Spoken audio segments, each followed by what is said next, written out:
It's a story that has haunted Austin for more than 3 decades. A quadruple murder so shocking, so brutal, that it left an entire community searching for answers for years. 4 teenage girls, innocent, full of life, were killed in a yogurt shop where 2 of them worked, bound, gagged, and shot in the head.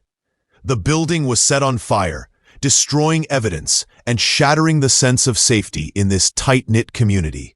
For decades, investigators chased leads, suspects, and theories, but no DNA evidence ever surfaced to link anyone definitively to the crime. Families, friends, and the city itself were left with lingering questions, hoping that one day justice would finally be served. For years, 2 men, Robert Springsteen and Michael Scott, were arrested, tried, and convicted in connection with the murders, receiving death and life sentences.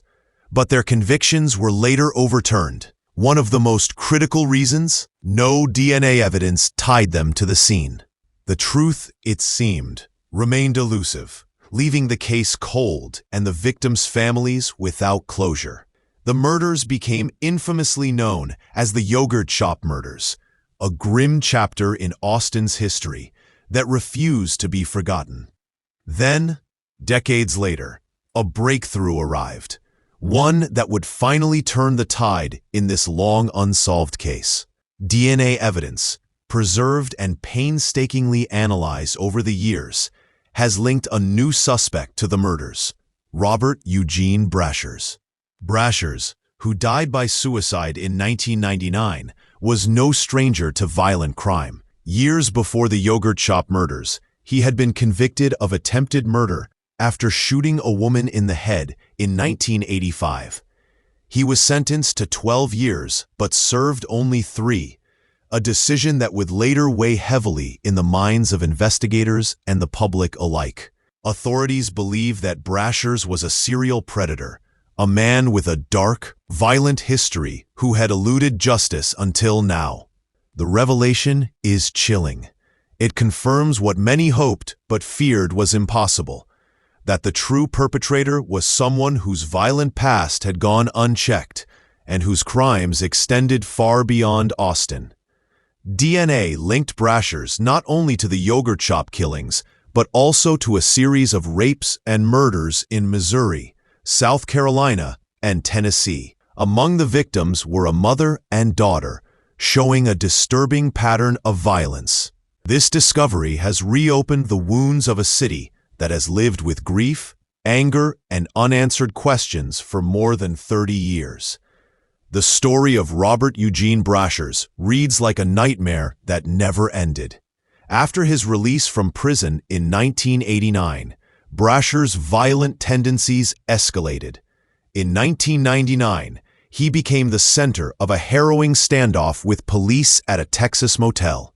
He had been hiding there with his wife, daughter, and 2 stepdaughters, holding them captive before eventually releasing them. Following the confrontation, Brashers fatally shot himself, ending his own life, but leaving behind a trail of suspicion, fear, and unanswered questions. For years, law enforcement suspected he may have been involved in other violent crimes, but nothing could be definitively tied to him until now. With the advancement of DNA technology, cold cases like this one can finally be revisited, offering new hope for justice. The evidence collected from the yogurt shop scene has now connected Brashers directly to the murders of 4 young girls: Amy Ayers, just 13 years old, Eliza Thomas, 17, and sisters Jennifer and Sarah Harbison, 17 and 15. These girls were robbed of their futures in a crime so senseless it still shakes anyone who hears the story. Families who lived decades with uncertainty now have confirmation, a painful truth, but one that finally points to the real killer. For the families and friends of the victims, this revelation is both a relief and a fresh wound. Relief because the person responsible for the unimaginable loss of their loved ones has finally been identified. Pain because the truth only confirms the depth of the horror that unfolded that night. Austin residents remember the fear that gripped the city after the murders. A sense that something so horrific could happen in a place that felt safe, even ordinary. The yogurt shop, once a bright, cheerful spot where teens worked after school, became a haunting symbol of tragedy and unanswered questions. The news has also reopened old debates about justice, wrongful convictions, and the role of DNA in the legal system. Robert Springsteen and Michael Scott, the teenagers previously convicted for the murders, had their sentences overturned on appeal, in part because the lack of DNA evidence left the case shaky. For many, the confirmation of Brashers as the true killer explains what went wrong in those earlier trials. It's a stark reminder that in the search for justice, science can sometimes rewrite history, providing clarity decades after a crime once thought unsolvable. The scope of Brashers' crimes is staggering and horrifying. DNA evidence has tied him not just to the Austin yogurt shop murders, but to other violent crimes across multiple states, including Missouri, South Carolina, and Tennessee. Among these are rapes and murders, including the chilling case of a mother and daughter, showing a pattern of predation that spans years and states. Investigators now believe Brashers was a serial predator, striking in different locations while evading capture. Each revelation deepens the tragedy, highlighting how a dangerous man slipped through the cracks of the justice system. For law enforcement, this breakthrough is both a victory and a sobering reflection. The team in Austin, who never stopped working the cold case, finally has concrete answers after decades of frustration. They emphasize that this is not the end, but a critical step in ensuring that Brashers' victims, both in Austin and elsewhere, are remembered, and that the failures of the past are acknowledged. Communities across the nation are now reminded of the importance of perseverance, the power of modern forensic science, and the vital need to support families who have suffered unimaginable loss while waiting for justice that seemed out of reach for far too long. The case has also captured national attention in recent years, fueled by media coverage and the recent HBO docuseries, The Yogurt Shop Murders. The series revisited the events of that fateful night, exploring the lives of the victims, the flawed investigations, and the impact on Austin's community. Interviews with family members, friends, and investigators brought new emotional depth to a story many thought they already knew. Now, with DNA confirming Brashers as the true killer, the series takes on an even more powerful resonance, showing viewers how cold cases can eventually be solved, even decades later. Public reaction has been a mix of shock, relief, and anger. People are stunned that Brashers, with his violent past, could commit such horrific acts and remain undetected for so long. At the same time, there is a sense of closure that the real perpetrator has been identified. The city of Austin, still grappling with the memory of those 4 girls, now has answers that were once impossible to obtain. For the community, it's a reminder of resilience, the persistence of law enforcement, and the potential for justice to arrive, even years after tragedy strikes. For the families of Amy, Eliza, Jennifer, and Sarah, the news is emotional beyond words.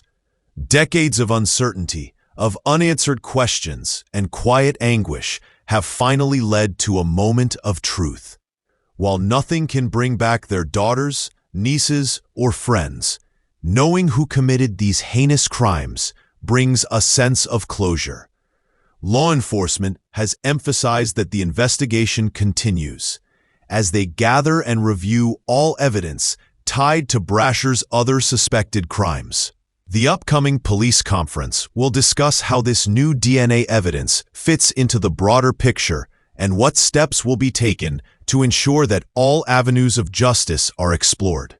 The impact on the Austin community is profound.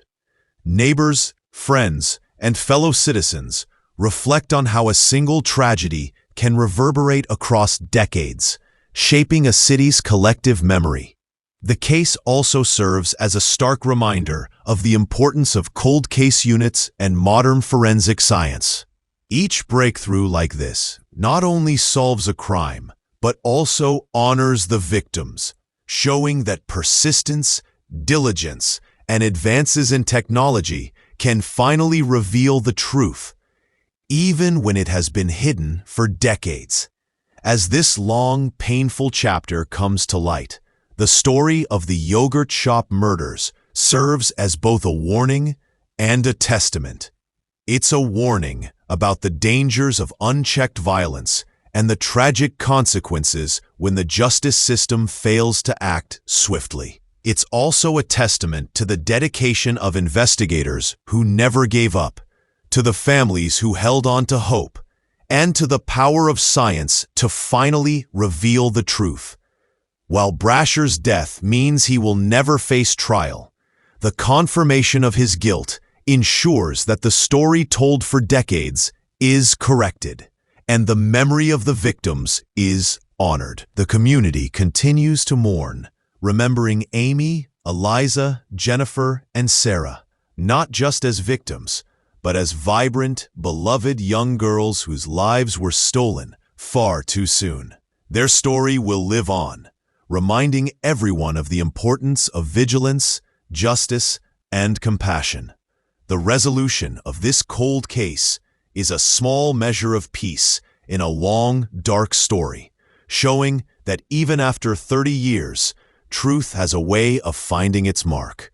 For Austin, and for all who follow this case, justice, though delayed, is finally recognized.